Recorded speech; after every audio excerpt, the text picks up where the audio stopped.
So, newsflash, I saw Wexel Radley, another Terraria YouTuber. Not that I would say I'm a Terraria YouTuber, but you know what I'm saying.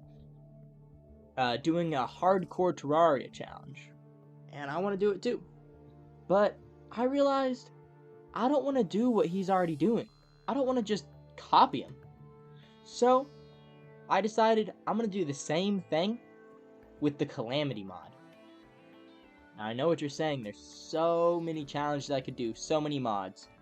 Why the Calamity mod? Well, I've been playing Terraria for years, and I've even played lots of modded Terraria, but I've actually never beaten the Calamity mod.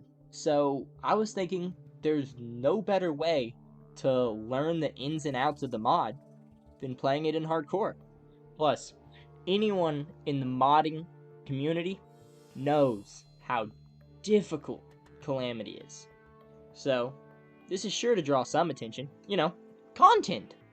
To start things off, maybe get you hooked, let me show you what the majority of this challenge looked like.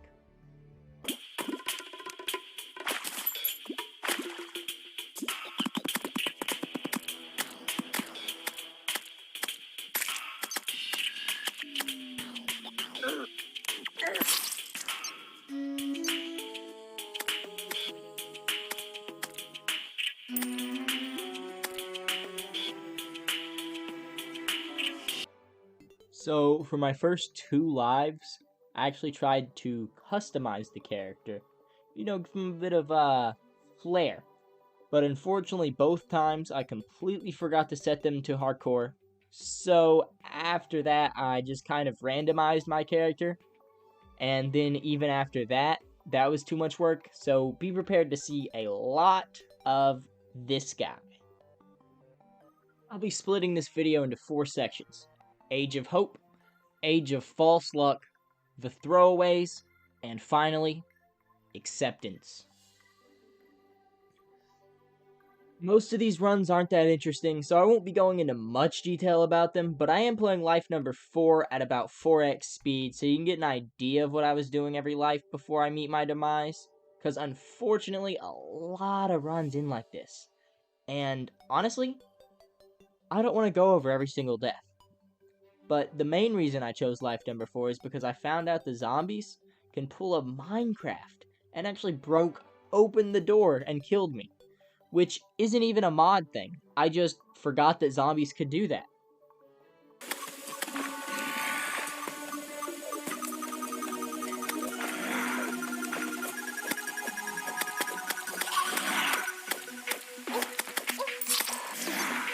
So you'll see in my future bases, I create a hidden tunnel to enter it from below.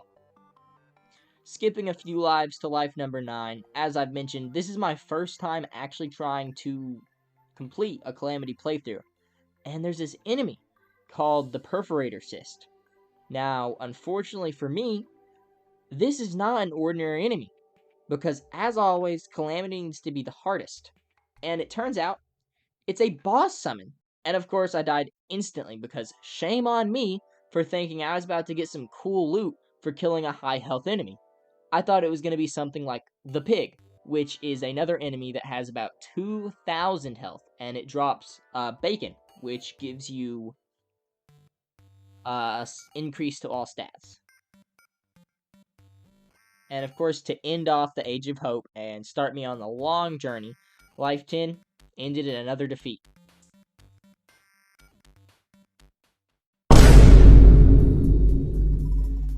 The reason this was an Age of False Luck was the fated life number 11.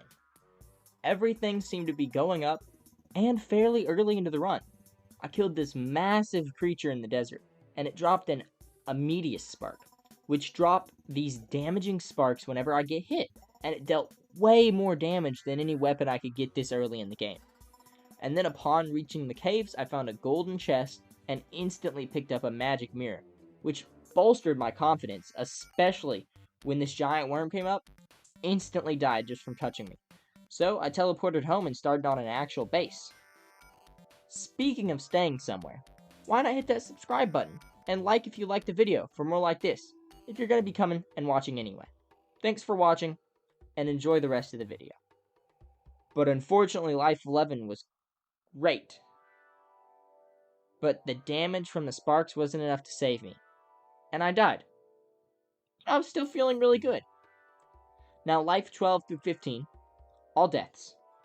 But then came Run 16, the second coming, which fully solidified this is how I thought runs were going to be.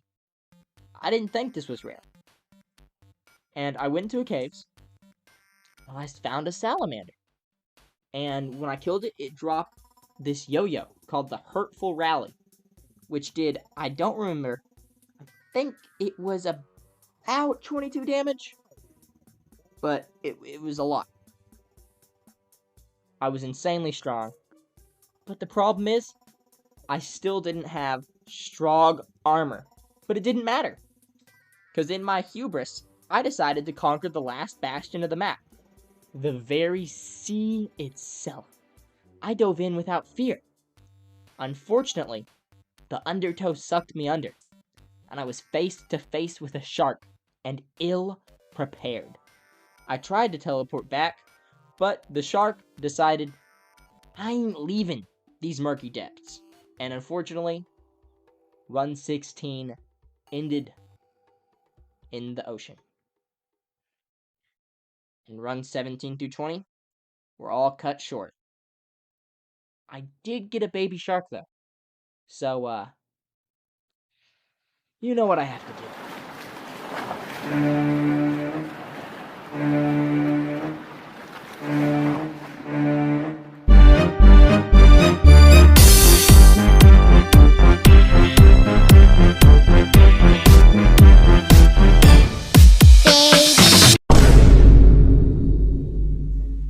Next up, we got the throwaways. This is going to be a short section because I didn't actually try on any of these lives. All I did was continually throw myself into the caves over and over and over and over, hoping to get another run like 16. Of course, I just died every single time. This is so lucky.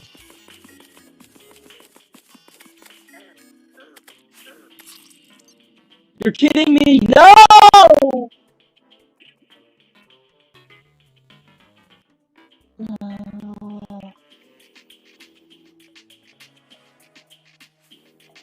But as it kept going and going, I did start to realize maybe I'm gonna have to actually try, and not every run is gonna be some amazing run where I get insane gear. I'm gonna have to prep.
This leads into acceptance, where I'm actually going to try and start to prep. This is for the future. You'll be seeing it. But instead of just throwing myself into places, I'm going to build traps, boulders. I'm going to look at the guides. I think if I'm actually going to get anywhere in this challenge, because I didn't even really build an official base. I never even got a merchant, a nurse, nothing. If I want to actually get somewhere, start fighting bosses, I am going to have to be careful. I would show you the rest of the lives, But I think by now you've grown tired of seeing me die without any progress, so I'll be back next time with more progress. Thanks for watching.